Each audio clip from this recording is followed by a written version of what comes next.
నమస్తే Santosh, welcome to special focus. చావంటే భయపడని వాళ్ళు ఉండరు. ఎన్ని సవాళ్లను ధైర్యంగా ఎదుర్కొన్నా మృత్యువు మాట వినగానే వణికిపోతారు.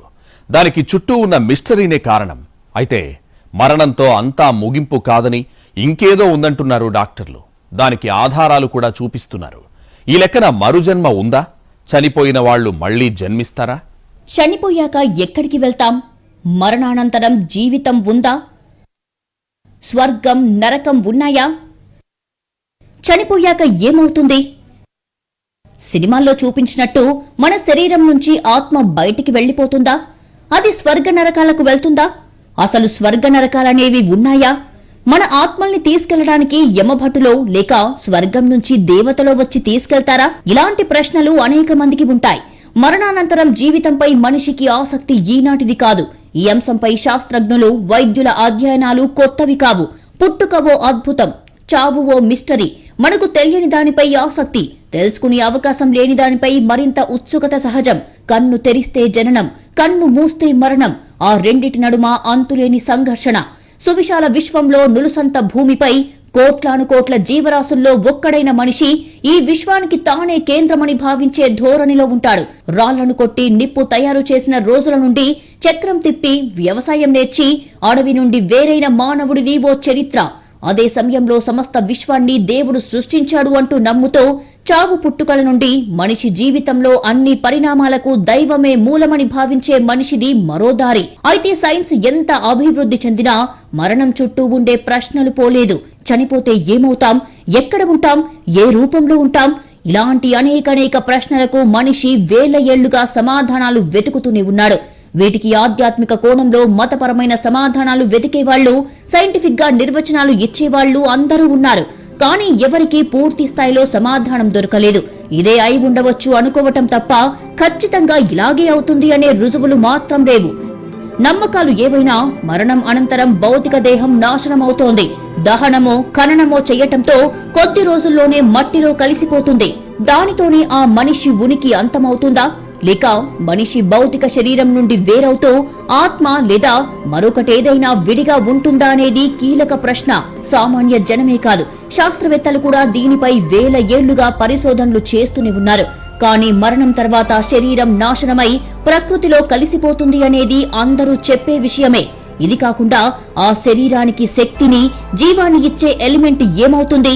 ఆ చైతన్యం ఎక్కడి నుండి వచ్చింది, ఎక్కడికి వెళ్తుంది అనే ప్రశ్నలకు సమాధానాలు అసంపూర్ణంగానే ఉన్నాయి. అయితే ఈ మధ్య కాలంలో వైద్యులు కొన్ని షాకింగ్ అంశాలు వెల్లడించారు. మరణం తర్వాత జీవితం ఉంటుందంటున్నారు. నాటితరం శాస్త్రవేత్తల నుంచి ఇప్పటి పరిశోధకుల వరకు అందరి మదిని తొలిచే ప్రశ్నకు తాను సమాధానం చెప్తా అంటున్నాడు అమెరికాకు చెందిన ఓ సైంటిస్ట్. ఎంతో మందిపై పరిశోధనలు చేశారంటున్న ఆయన మరణం తర్వాత ఏం జరుగుతోందో ఆధారాలతో సహా చెబుతున్నాడు. మానవుల జీవితంలో మరణం అనేది అత్యంత లోతైన అర్థం కాని రహస్యం. ఈ రహస్యాన్ని ఛేదించటం కోసం దాదాపు 5,000 మందిపై అధ్యయనం చేశాడు డాక్టర్ జెఫ్రీ లాంగ్. ఈ విషయంపై అతనికి ఉన్న ఆసక్తితో ఏకంగా near death experience research foundation ను స్థాపించాడు. తమ పరిశోధనల అనుభవాల ఆధారంగా ఓ వ్యాసాన్ని కూడా రాశాడు. మరణం అంచు వరకు వెళ్లి దాదాపు మరణాన్ని అనుభవించిన వారి మాటల ఆధారంగా తన నివేదికలిచ్చాడీ డాక్టర్. ఆ వ్యాసంలో మరణం తర్వాత నిస్సందేహంగా జీవితం ఉంటుందని చెప్పుకొచ్చాడు.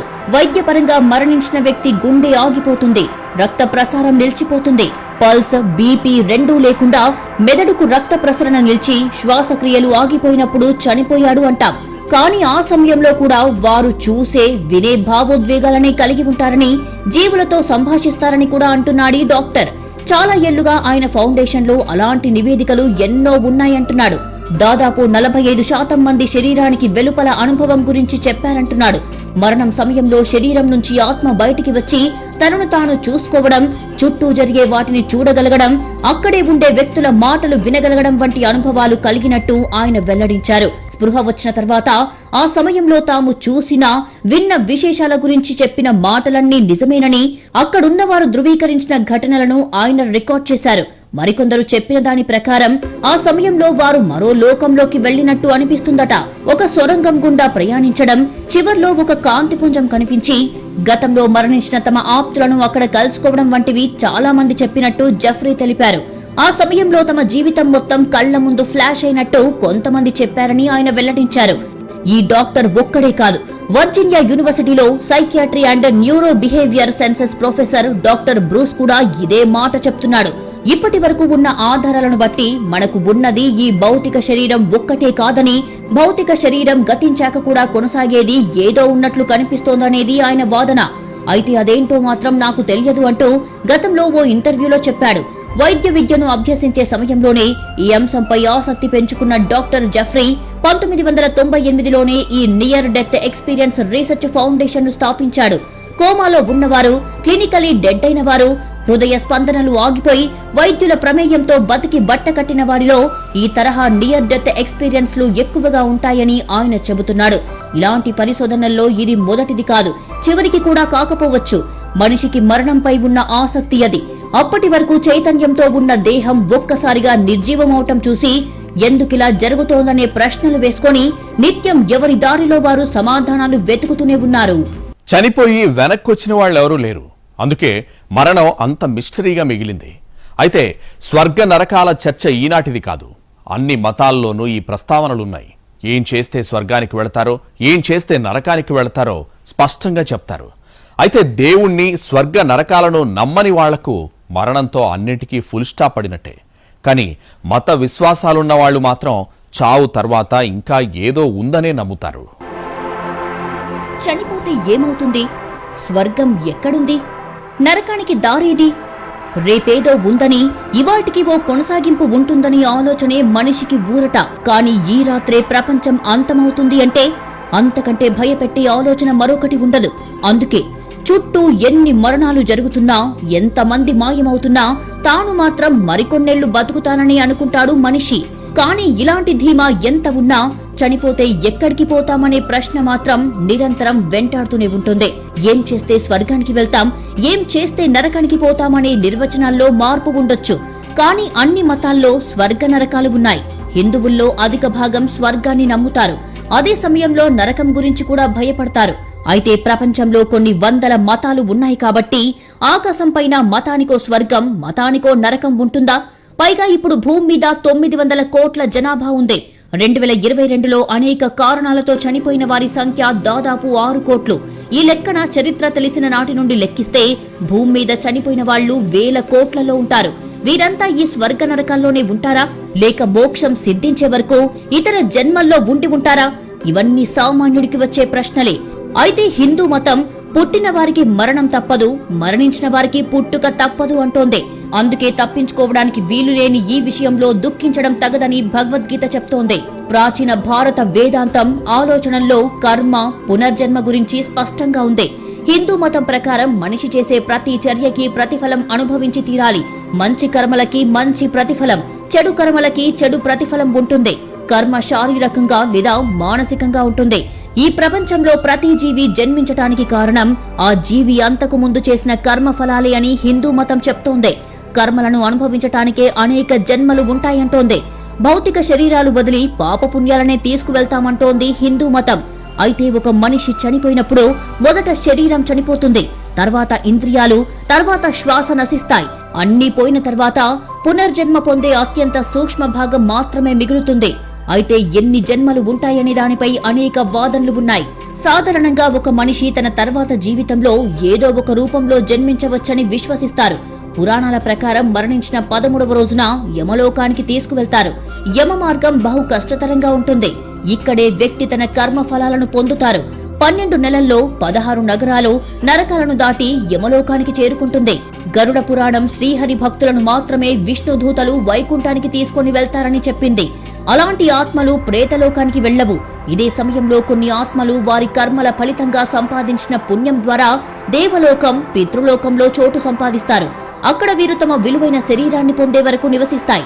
అంటే తిరిగి జన్మనెత్తే వరకు ఉంటారు. ఇవన్నీ హిందూ మత గ్రంథాల్లో ఉన్న అంశాలు.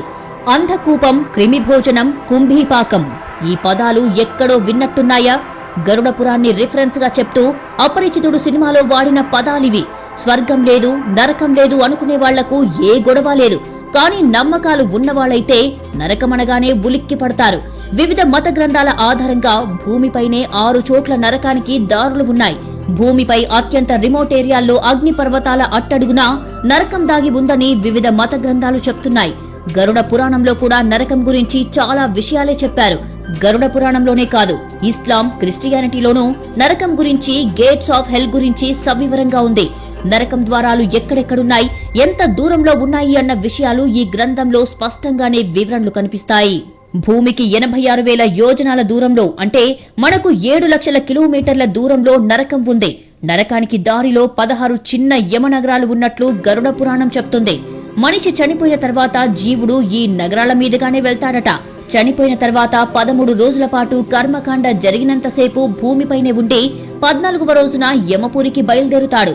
రోజుకు పగలు రాత్రి కలిసి 247 యోజనాలు, అంటే సుమారు 2000 కిలోమీటర్లు ప్రయాణం చేస్తాడట.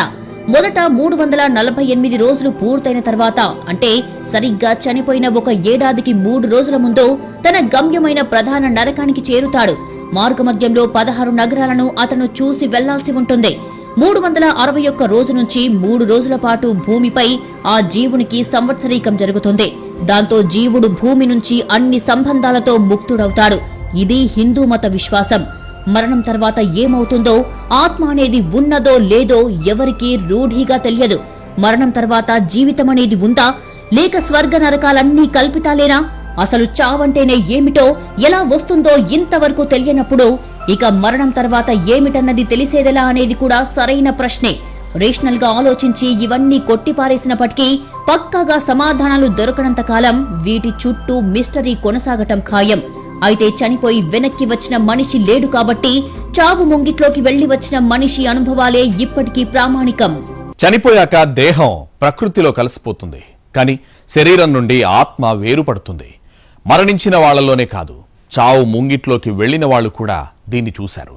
ప్రపంచవ్యాప్తంగా అనేక మంది ఇలాంటి అనుభవాల్ని చెప్తున్నారు. వాటి ఆధారంగానే మరణం గుట్టు విప్పే ప్రయత్నం చేస్తున్నారు. మళ్లీ పుట్టే అవకాశం ఉందని, చావుతో అంతం కాదని చెప్తున్నారు. చావు ముంగిట్లోకి వెళ్లిన వాళ్ల అనుభవాల ఆధారంగా మరణాన్ని, మరణానంతర పరిస్థితిని అంచనా వేయటం సరైందేనా అంటే పూర్తిగా కాకపోవచ్చు. కానీ చనిపోయి వెనక్కి వచ్చిన వాళ్లు ఎవరూ లేనప్పుడు కనీసం దాని గుమ్మం దగ్గరికి వెళ్లి వచ్చిన వారి అనుభవాల్ని నమ్మాల్సిందే. కొన్నేళ్ల క్రితం జర్మనీ టీచర్ గా పనిచేసే ఓ మహిళ కారు ప్రమాదానికి గురయ్యింది. గంటన్నర శ్రమించి ఆమెను బయటికి తీశారు. ఆస్పత్రికి తీసుకెళ్లేసరికే గుండె ఆగిపోయింది. కానీ చనిపోయిన కొన్ని గంటల వరకు మెదడు పనిచేస్తూనే ఉంటుంది. తిరిగి గుండె కొట్టుకుంటే ఆమె బతికే అవకాశం ఉంది.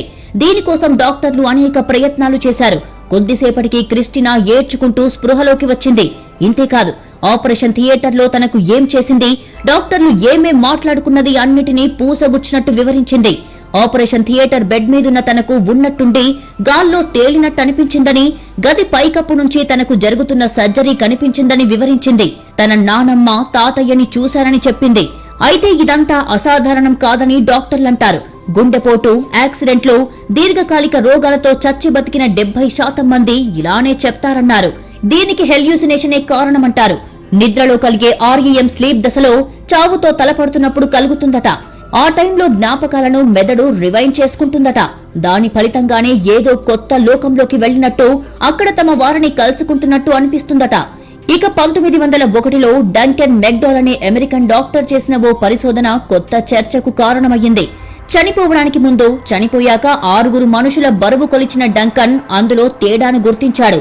మనిషి చనిపోయాక శరీరం నుంచి ఏదో శక్తి బయటికి పోతుందని, అందుకే మరణం తర్వాత శరీర బరువులో 21 గ్రాముల తేడా వస్తుందన్నాడు. ఈ థియరీని సైంటిస్టులు కొట్టిపారేశారు. అయితే డంకన్ మాత్రం చనిపోయాక శరీరం నుంచి బయటికి వెళ్లే శక్తి ఆత్మే అన్నాడు. అయితే చనిపోయిన తర్వాత ఏదో ఉంది అని నమ్మితే దానికి స్వర్గం, నరకం రెండే అయ్యుంటాయి. కేవలం భారతీయులకే కాదు, ప్రపంచం మొత్తం స్వర్గ నరకాలపై ప్రశ్నలు, వెతుకులాటలు ఉన్నాయి. అన్ని దేశాల వాళ్లు స్వర్గ నరకాలను నమ్ముతారు. యూరోపియన్లు ఏకంగా నరకానికి ప్రవేశ ద్వారం ఎక్కడుందో కూడా చెప్తారు. గ్రీకు నగరం హీరాపోలిస్ లో నరకానికి ఎంట్రన్స్ ఉంది. దాదాపు 2200 సంవత్సరాలుగా ఈ నరక ప్రవేశ ద్వారం చెక్కు చెదరకుండా ఉందని చెబుతున్నారు. అప్పట్లో ఈ నగరం రోమన్ సామ్రాజ్య పరిధిలో ఉండేది. ఒక కొలను, దాని పక్కనే పొగలు చిమ్ముతూ ఒక గుహలాంటి మార్గం. ఆ గుహలాంటి మార్గమే నరకానికి ప్రవేశ ద్వారమట. ఈ కొలను ఒక వేడి నీటి బుగ్గ. హీరాపోలిస్ నగరంలో ఇలాంటి వేడి నీటి బుగ్గలు చాలానే కనిపిస్తాయి. హీరాపోలిస్ లోని పురాతన కట్టడమైన ప్లూటో ఆలయంలో ఉంది ఈ నరక ప్రవేశ ద్వారం. ఈ ద్వారం దాటుకుని లోపలికి అడుగు పెడితే ఎలాంటి జీవైనా ప్రాణాలు కోల్పోవాల్సిందే. అందుకే దీన్ని గేట్వే టు హెల్ అంటారు. రోమన్ సామ్రాజ్యంలో అప్పటి పూజారులు ఈ ప్రవేశ ద్వారం ముందే ఎద్దులను బలిచ్చేవారట. జర్మనీ శాస్త్రవేత్తలు కొన్నేళ్ల క్రితం ఈ కట్టడాలపై పరిశోధనలు జరిపారు. ఈ నరక ప్రవేశ ద్వారానికి చేరువగా ఎటువంటి ప్రాణి వచ్చినా వెంటనే చనిపోతున్నాయి. ఎగిరే పక్షులు కూడా ఇక్కడికి వచ్చేసరికి కుప్పకూలి చనిపోవటాన్ని శాస్త్రవేత్తలు గమనించారు. దీంతో ఈ గుహ అడుగు భాగాన అగ్నిపర్వతం ఉండవచ్చని, దాని నుంచి నిరంతరం వెలువడే విషవాయువుల కారణంగానే దీనికి చేరువగా వచ్చే జీవులు ప్రాణాలు కోల్పోతుండవచ్చని శాస్త్రవేత్తలు భావిస్తున్నారు. అదే సమయంలో గేట్ ఆఫ్ హెల్ గా నికరగువా రాజధానికి సమీపంలోని వాల్కనోని కూడా భావిస్తారు. సెంట్రల్ అమెరికా పరిధిలో మరో అగ్నిపర్వతం ఉంది. దీన్ని నరకద్వారమని అంటారు. ప్రపంచ ప్రాచీన నాగరికతకు సింబల్ గా నిలిచే ఈజిప్టులోని గిజా పిరమిడ్ కాంప్లెక్స్ లో మధ్య పిరమిడ్ కింద అండర్ వరల్డ్ ఉందని కూడా భావిస్తారు. పిరమిడ్ పై రాసిన రాతల్లోనూ వివిధ శాసనాల్లో పిరమిడ్ కింద నరకం ఉందని, అందులో పాపులకు శిక్షలు పడతాయని చెప్తారు. మృత్యువుకు అధిపతి ప్లూటో అని గ్రీకు మైథాలజీ చెప్తోంది. అతనే నరకానికి రాజుగా చెప్తున్నారు. ఈ నమ్మకాలన్నీ ఎలా ఉన్నా మరణం చుట్టూ ఉన్న ప్రశ్నలకు సమాధానాలు మాత్రం దొరకవు. అయితే ఇప్పుడు అమెరికా డాక్టర్ మాత్రం మరణం తర్వాత మరీ శూన్యమైతే లేదు, మరేదో ఖచ్చితంగా ఉందని మాత్రం చెప్తున్నాడు. సాధారణంగా సైన్స్ మరణం తర్వాత సింపుల్ గా చాప్టర్ క్లోజ్ అంటుంది. ఒకసారి చనిపోయిన మనిషి శరీరం నశించిపోతుంది, చివరికి జ్ఞాపకంగా మిగిలిపోతాడు. కానీ ఆధ్యాత్మిక ప్రపంచం దీన్ని అంత తేలిగ్గా విశ్వసించదు. అదే సమయంలో సైన్స్ ని నమ్మే వాళ్లలో కూడా మరణం వరకు వచ్చేసరికి రేషనాటిని పక్కన పెట్టి మిస్టరీగానే భావిస్తుంటారు. మనిషికి ఏదైనా లాంగ్ లాస్టింగ్ అయి ఉండాలి. శాశ్వతం కోసం మనిషి పడి ఆరాటం ఈనాటిది కాదు. బతికేది మాక్సిమం 100 లోపే అని తెలిసినా ఏ రోజు రేపటిపై ఆశ వదులుకోకపోవటమే మనిషికున్న బలం. అదే మనిషి బలహీనత కూడా. ఆ బలమే రేపటి వైపు మానవుణ్ణి నడిపిస్తే మరణం దాన్ని సవాల్ చేస్తూ మరో ఉదయం లేకపోవచ్చేమో అని హెచ్చరిస్తుంది. అందుకే ప్రతి మనిషికి మరణం వీడని చిక్కుముడి. భవిష్యత్తులో ఈ ప్రశ్నకు పక్కాగా సమాధానం దొరకొచ్చేమో.